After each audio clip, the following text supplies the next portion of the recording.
continuing reading and commenting my opinions on this book. Those who choose to actively participate in community are able to put their life energies into society and thus unfold even more of their personal potential by developing deeper relationships, teaming up in an arena of mutual respect, and moving towards common objectives.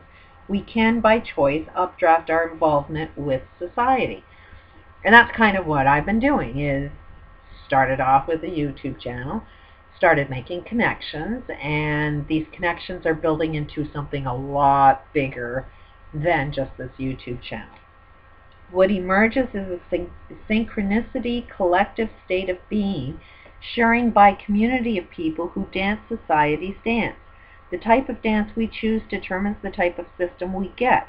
Churches, clubs, business, government organizations of all kinds are available. We get to choose which ones we will participate in and which ones we will not participate in. Our choices give form to the holodynamics of the collective consciousness, schools of thought, rituals, and systems of beliefs. So what you choose to focus on is what you're going to end up building. What you choose not to participate is what you end up getting rid of. Church and religion is one of those aspects that I will not participate in. Me talking about it builds religion up, because somebody's going to make a comment about it in disagreement of whatever it is that I got to say about religion. But if I make zero focus, I don't play in any games with religion, then it's non-existent. And if everybody did that, religion can't exist. But as long as we play in these games that we see are dysfunctional, we build and support and sustain them. When we downdraft our relationship with systems, the result follows as naturally as rain on a field of flowers. Our downdraft choices affect our attitudes that affect our actions and result in getting caught up in the patterns of conformity or the habit of making judgments. We end up pretty much rule-bound and role-bound. Each subtle choice we make influences the collective. This fact has proven costly and, at first glance, seems difficult to change in history. The collective can mobilize people to act as gatekeepers, recruiting them to protect the collective information network, sometimes at all costs. This is why some people will give their lives in order to maintain their collective systems, no matter how inaccurate, diluted, or inefficient it may have become. This was part of what we faced when we entered the Iron Curtain. Like, if you believe in war, you're going to believe whatever story, the collective belief system that we need war, that we love war, will create war. And what's the story? You need to protect. As long as you need to protect, you're at war. You need to see an enemy in order to have a war, so we're going to create stories that creates an enemy so that you can support war. And what is war? War is just our way of stimulating our economy. The last depression, the way out of that depression was war and welfare. And what's welfare? Bailouts. People that can't afford anything at the bottom, you got to bail out. And then it ended up developing that our whole culture is based on war. We can only function by killing each other. And we can't afford it anymore. All of that was done on borrowed dollars. All bailouts were, it's not like you could afford to give a bailout. It's that you felt like you had no choice. And as long as we feel we have no choices in our list of options, then that's where we're going to go. But we can't pull ourselves out with the same solution that didn't work the first time. War and welfare didn't work as a solution in the last depression, so it sure as hell ain't going to work now. But yet war is starting to escalate, bailouts are starting to escalate, and it's like, in what way, shape, or form, if getting in debt is our problem, getting in more debt is going to solve what problem? It doesn't make any sense. Where did I leave off? When we downdraft our relationship with systems, the result follows as naturally as rain. Okay, I read that. Each subtle choice we make influences the collective. This fact has proven costly at first glance difficult. Okay, iron curtain. I read that part. This is the part I left off. Transforming the collective can be relatively easy, but making the choice for change requires deep commitment to action. The collective consciousness can be open to new event horizons that better serve the unfolding of the collective potential. Old holodynes, however, are very often resistant to change and are programmed to protect the old system. Commitment to action. I don't agree with that statement. It's you do things on autopilot, and you do everything that's wrong on autopilot because of your belief system. If this guy is correct in what he's saying and you develop a new belief system, then there should be zero effort in doing what's right. Just exactly the same as doing everything wrong takes little effort, doing everything right should be as effortless as possible. There is no commitment to it because it just is. You just need to have those menu options, the idea, the beliefs that support it, and it'll work for you just as easy as doing everything wrong. So I don't think it's a commitment. I think it's something that you want to do. It is similar to like this smoking addiction that I'm committed to quit, but I haven't quit yet. Why? Because there's still more that I'm working through. There's still more information that I need to gather, that once I gather that information, that addiction is just going to go. I just won't even have the urge to have that cigarette. As soon as I fall into everything that I'm trying to build for my life, that smoking addiction is going to be gone with no effort and no commitment whatsoever, because it's going to be what I want it to be. The key to unlocking the hidden potential of the collective is to approach the situation from a state of being present in a new system of information. People learn the principles of living open, caring lives. They recognize within themselves the qualities that make life work, and they choose to become those qualities. So that's, again, why this bottled intentions really works, because your brain goes off on autopilot. It automatically goes down a direction that is not going to be good for you.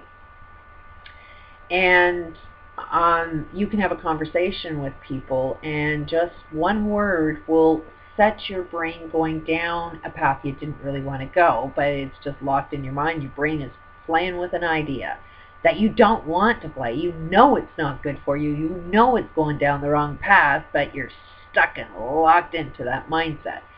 Whereas this bottled intentions, every time I go for a drink of water, which right now is abundance and prosperity. So whatever it is that my brain goes off down that wrong path, every time I drink this, it just redirects my brain to think about what it is that I want to focus on and build. And it also has no excuses and no complaints. So if I find myself ever making a complaint or excuse, just seeing this bottle in the room kind of puts the dots together that I'm making a complaint, because half the time when you make a complaint, you don't know you're complaining. You know, if you're bitching and complaining to somebody else and they hear you just bitch and complain all the time, they're the ones that notice you're bitching and complaining, but you don't. So this is where, like, your best friend comes in handy if you're drinking something like this, that as soon as you make a complaint, some friend will say, hey, I noticed you're making a complaint. And because you're drinking with it, you've already made the agreement that, oh, that's what I want to know, is all of the things I complain about so I can make that transformation. You don't see yourself doing it, but friends and society can see it, and all you have to do is point it out and let the person that's making the complaint make the choice of what direction they want to go into or not. Recognize within themselves the qualities that make life work, and they can choose to become those qualities. That is how I end up keeping present, is using my drinking water. Everybody drinks water. Why not use water to redirect your brain into being in the now of what it is you want to think about and focus on? The process of transforming collective consciousness is always an ongoing process. In this last century, we have witnessed the most dynamic movement of collective consciousness in history. It is an age of information. It is an age of democratization of economics, an age of transformation wherein the fundamental procedures of government are becoming flexible and transparent. Bullshit. I don't see any transparency anywhere. This is an age, but mind you, WikiLeaks is making it. This is an age where technology and power are more available, where people are becoming more able to think on global terms and still act on local terms. New technology has infused the world with better, more convenient, more available, more instant communication, and the electronic network has allowed anyone who chooses to join the dance of life with a wider variety of possibilities than ever before. Collective consciousness is more fluid, more responsive, and more susceptible. It is now more possible to balance the biosphere and heal the planet. I call bullshit on that. What has happened with this age of communication is there's so much friggin' information we don't know how to digest it, and all of this information that we're being bombarded with is filled with a lot of lies and a lot of truths, and we're just like, what the hell is going on? I'm all confused, and we're all going angry and pissed off because nothing is working. And yet this guy is saying that this is a better time because we have better communication skills. No. I find that most people want to send out information, but we don't receive information all that well. Plus, we only receive very small bits of information, where in order to, gain a lot of information, you need to gain a lot of information. I'm finding more today that people are jumping to conclusions after hearing just 3 words. They need to hear the full 10 words, but like texting, you can only send so much text. Like YouTube, you can only put a small amount in your text box. You can't make your full point, or it's not as easy. So I think right now, with this age of technology, it may appear like we're getting more information, but it's done so fragmented that it will cause more problems than anything. This guy, this book was written, what year? That book can't be all this old. His 2005, 2004. I see things getting worse than better, but we are heightening the chaos experience, which once the dust settles, which it will, we'll see massive change. But it's just like a lot of people are going to die in the process. Just like Gulf oil, a lot of people are going to die there if they don't wake up to what's going on. They could all be saved, but they have to want it. Anyways, there's, what's the guy's name? Greg, Pensacola Greg. Native background. I did do a video on Pensacola Greg is dead video, and it's only because he sort of killed his channel to start a new channel, and I got a lot of flack from that video, and it was more or less like, we only appreciate somebody that's good after they're gone. So it was more like a memorial to his site. It was like, but people took it wrong, and so anyways, I called him. And this is a guy that's walking the beaches down in the Gulf, bare feet, right in all that toxic waste, and I'm really concerned with his health. And he knows this stuff. He intuitively knows this stuff and is not getting sick. He is making sure that he's taking cleansings, but the last time I talked to him over the phone, he was doing fine. He was very, very healthy.